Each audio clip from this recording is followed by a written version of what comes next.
नमस्कार प्यारे बच्चों। आप बहुत अच्छे होंगे और बेहतर होंगे, हम और मज़े से आप लोग पढ़ते होंगे। आज हम इस क्लास में आपको लेकर आए हैं भारत माता।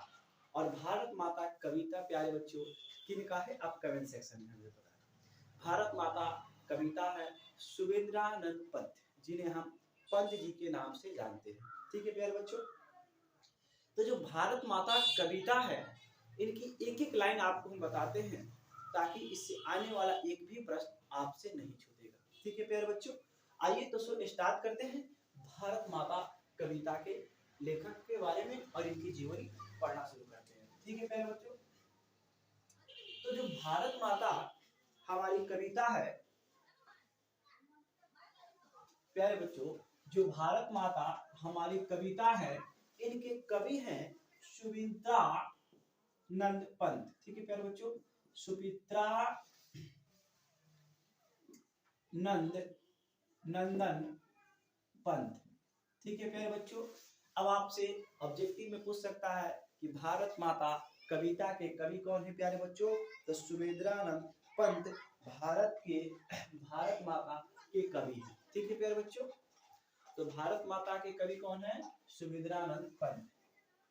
सुमित्रानंद पंत का जन्म प्यारे बच्चों कब हुआ था, ये जानने की कोशिश करते हैं। तो सुमित्रानंद पंत का जन्म बच्चों 1900 सन में हुआ था।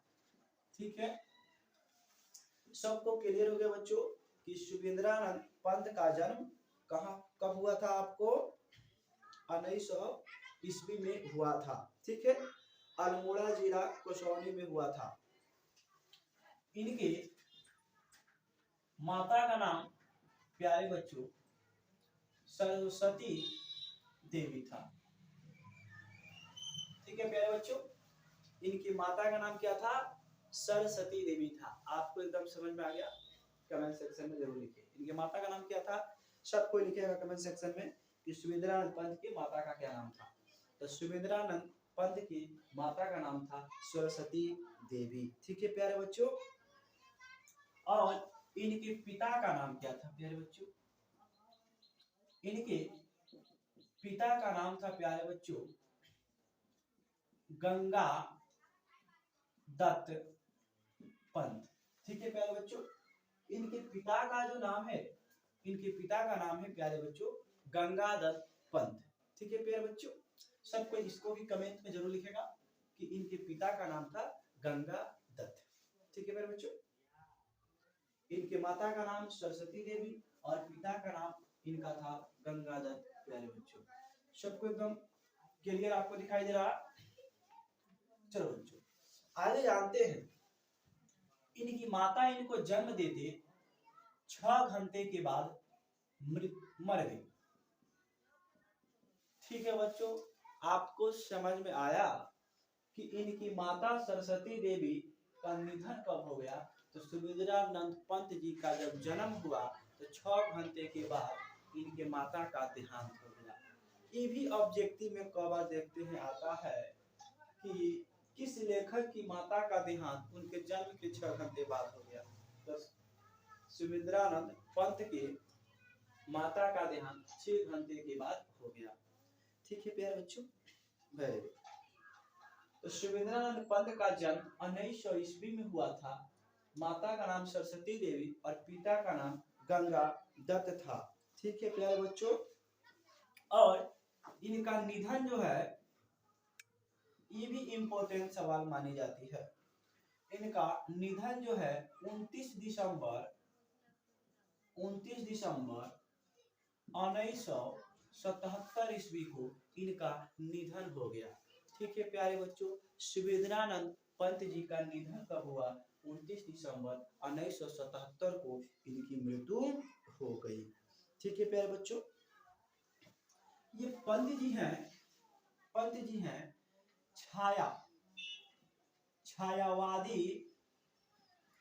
छायावादी प्रकृति के कवि हैं। ठीक है प्यारे बच्चों, आप क्या याद रखोगे कि सुमित्रानंद पंत जी छायावाद के प्रमुख कवि हैं और इनकी रचना की बात करें तो इनकी अनेकों रचना है प्यारे बच्चों। इनकी रचनाएं क्या है तो आप ध्यान से देखिएगा। इनकी रचनाएं हैं प्यारे बच्चों आपको, जिसमें उछावच इनकी एक खास रचना है। ठीक है प्यारे बच्चों। दूसरी रचना है आपको पलाव। ठीक है प्यारे बच्चों, इनकी प्रमुख रचना उछावस, पलाव। ठीक है प्यारे बच्चों, बीड़ा और इनकी खास प्रमुख रचना है बाबू, खास प्रमुख रचना आपको हम कहें तो इनकी खास प्रमुख रचना है चिदंबरा। इनकी खास रचना है बाबू चिदंबरा, जिन पर इनको आपको भारतीय ज्ञानपीठ पुरस्कार मिला हुआ है। ठीक है प्यारे बच्चों, तो आपसे पूछा जा सकता है कि शिवेंद्रानंद पंत के किस रचना पर भारतीय ज्ञानपीठ पुरस्कार मिला है। तो आप सब याद रखेंगे कि भारतीय ज्ञानपीठ पुरस्कार चिदंबरा पर मिला है। सबको आप लोग लिखे कि शिवेंद्रानंद पंत को भारतीय ज्ञानपीठ का पुरस्कार किस पर मिला है, तो चिदंबरा पर मिला है। ठीक है प्यारे बच्चों, कोई दिक्कत आपको?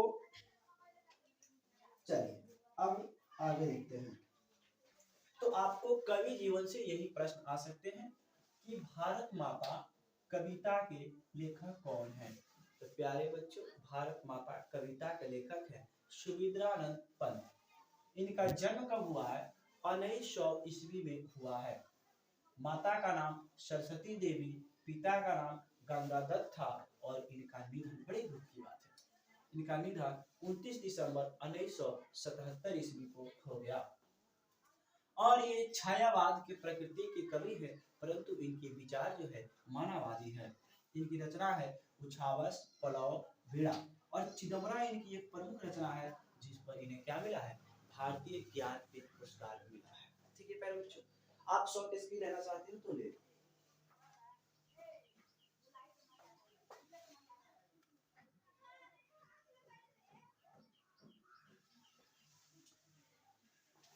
आइए प्यारे बच्चों, अब इनकी कविताओं के एक एक लाइन को हम पढ़ना स्टार्ट करते हैं कि इनकी कविताएं किस प्रकार से हैं। तो चलिए शुरू करते हैं। आप इनका शॉर्ट स्क्रीन ले सकते हैं।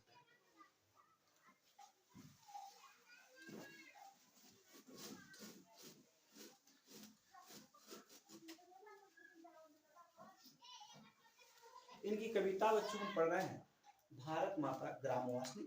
आइए एक एक लाइन का आपको अर्थ स्पष्ट करते हैं और आपको हम बताते हैं। ठीक है प्यारे बच्चों, चलिए इनकी फर्स्ट लाइन है बाबू, भारत माता ग्रामवासिनी, खेतों में फैला है श्यामल, धूल भरा मैला सा आंचल, गंगा यमुना आंसू जल, मिट्टी की प्रतिमा उदासी।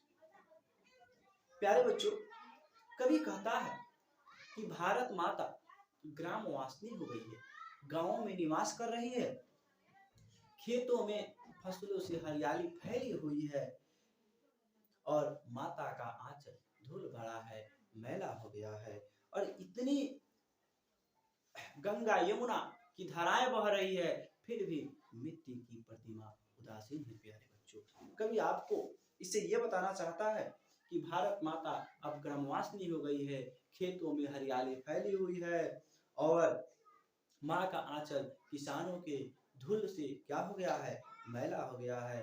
गंगा यमुना नदी के समान लोगों की आंसू बहती है। ये उस समय की रचना है बच्चों, जिस समय हमारे देश में अंग्रेजों ने गुलाम बना रखा था।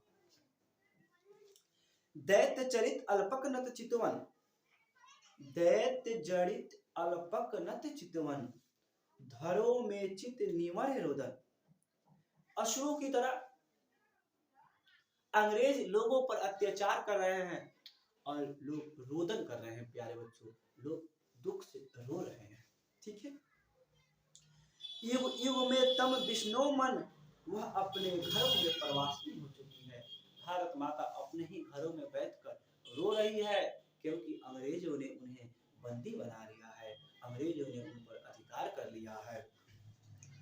30 कोटि संतान नंगन तन, अर्धछुतित शोषित निर्वस्त्र, मुद असब अशिक्षित निर्धन नतमस्तक तरुतल निवासिनी। और भारत माता अपने 30 कोटि के संतानों पर हो रहे अत्याचारों को देखती है।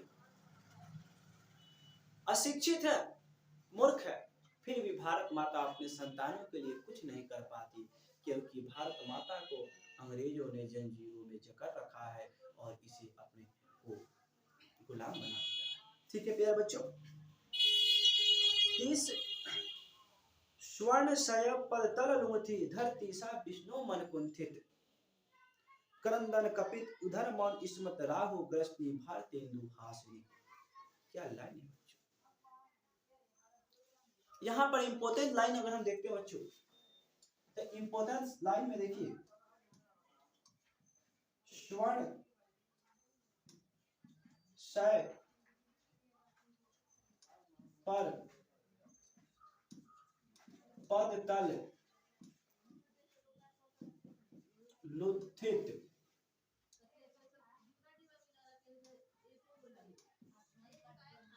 धरती सा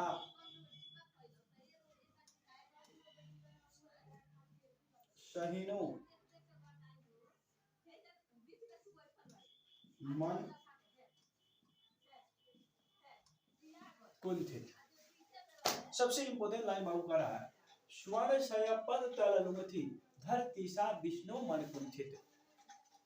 कहने का मतलब है बाबू कि सोने के समान किसानों के फसलों को दूसरे अंग्रेजों के घोड़ों द्वारा, अंग्रेजों द्वारा उन फसलों को कुचल दिया जाता है, रौंदवा दिया जाता है, और अंग्रेज रोते हैं। यहाँ तक भारत माता भी मन कुंठित, भारत माता ही मन में रोती है, और ये कर भी क्या सकती है, अंग्रेजों ने भारत माता को गुलाम बना दिया है। ठीक है प्यारे बच्चों, क्या आपको कहा जा रहा है कि स्वर्ण शय पर तल लुमथी धरती सा विष्णु मन कुंठित। प्यारे बच्चों,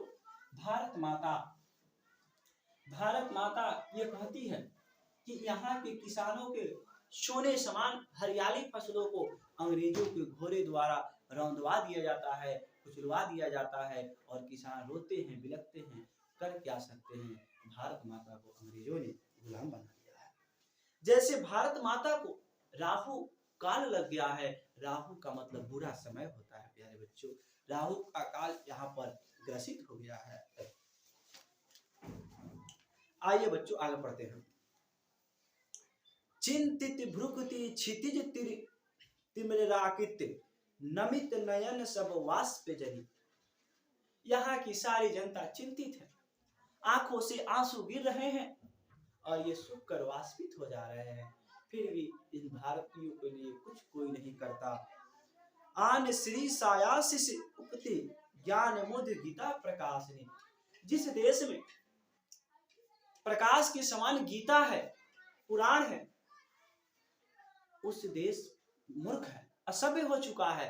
जिसके पास गीता है, महाभारत है, इतने वेद और पुराण है, फिर भी वह क्या है, असभ्य है, मूर्ख है। क्यों? क्योंकि उन्हें कोई रास्ता दिखाने वाला नहीं है। सफल आज का तयम पिला अहिंसा तस्यो सुधयम। और भारत माता का तपस्या स्वयं आज सफल है कि आज प्यारे बच्चों भारत क्या है, आजाद है। यहाँ के सभी लोग आजादी से जी रहे हैं।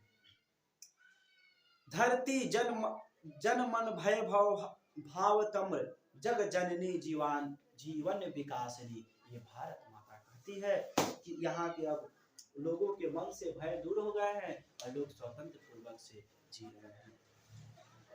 प्यारे बच्चों, पूरी कविता में कवि भारत माता की जिक्र करता है कि भारत माता अपने ही घरों में गर्भवासिनी हो गई है। क्यों? क्योंकि अंग्रेजों ने भारत माता को गुलाम बना लिया है और जंजीरों में जकड़ रखा है, इसलिए भारत माता गुलाम हो गई है। इस देश में गीता पुराण जैसे उपनिषद होने के बावजूद भी यहाँ के लोग अशिक्षित है, क्योंकि अंग्रेजों ने इन्हें गुलाम बना लिया है। आइए इस बात के एक एक क्वेश्चन को करते हैं जो आपको छूटेगा नहीं। ठीक है प्यारे बच्चों, आइए एक एक प्रश्न आपको हम दिखाते हैं।